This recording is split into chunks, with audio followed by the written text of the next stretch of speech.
Immersion of technology and efficiency is everywhere here. While the country maintains a modern polish with sleek, clean, effective designs, it holds true to its Shinto and Buddhist values that you see permeate the mannerisms of the people, the culture, and the food. Join me as I explore Japan.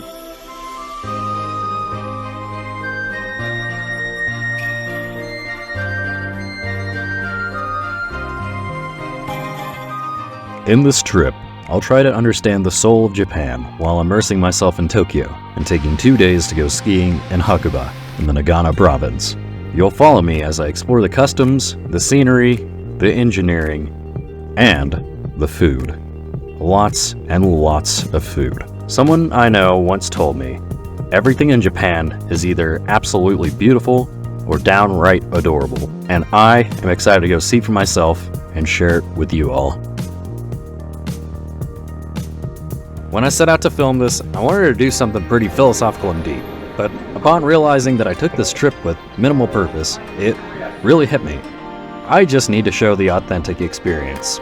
Because ultimately, I took this trip to figure out what the purpose of the trip was. The whole trip started because of a flight ticket that I booked with points. Now, I booked this ticket about 4 weeks out on a whim, and I got a business class flight on Japan Airlines all the way to Tokyo from O'Hare.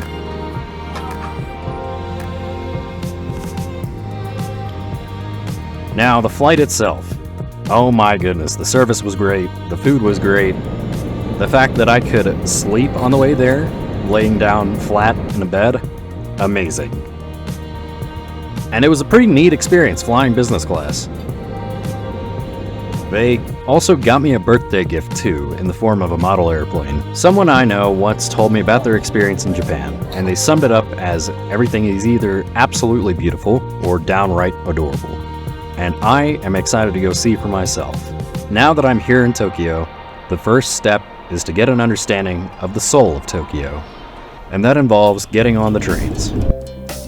And missing my stop. And missing more stops, until I master the learning curve of the Japanese metro system. I swear it's actually pretty easy once you get the hang of it. Now, one of my first observations about the city is how quiet it is despite the size. Here's some actual audio from the train. Yeah, pretty quiet. A couple of culture shock observations as I'm getting drenched in the rain here in Tokyo. There are vending machines everywhere, and also everything makes beepity beep noises.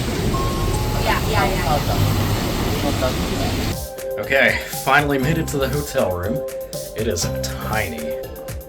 Here we've got the desk, and then we got the bed, and then we got the bathroom. All in all, it works. Can't complain. I'm just excited to be here. Before heading out to meet up with a friend for one of the best nights I've had while traveling. But, of course, first, ramen. We went to a place in Tokyo called the Golden Guy. It's an alleyway filled with small little bars and restaurants, and when I say small, I mean small. Like really intimate, like seating 6 people small.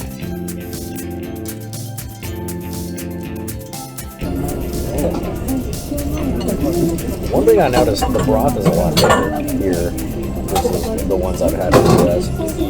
Yes, solid. Like, the interesting thing about ramen in Japan versus in the US, you can get pretty good ramen here in the US too, and Japan's ramen is pretty good. The difference really comes down to the pricing.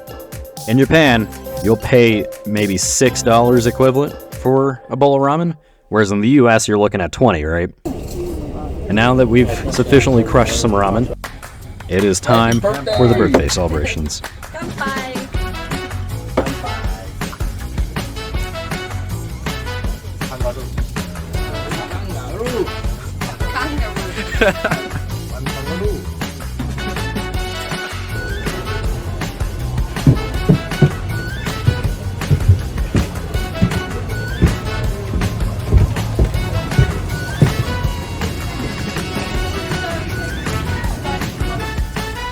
Can you turn around?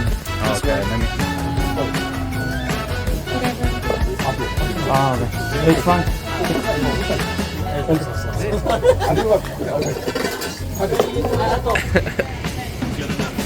Of course, bro.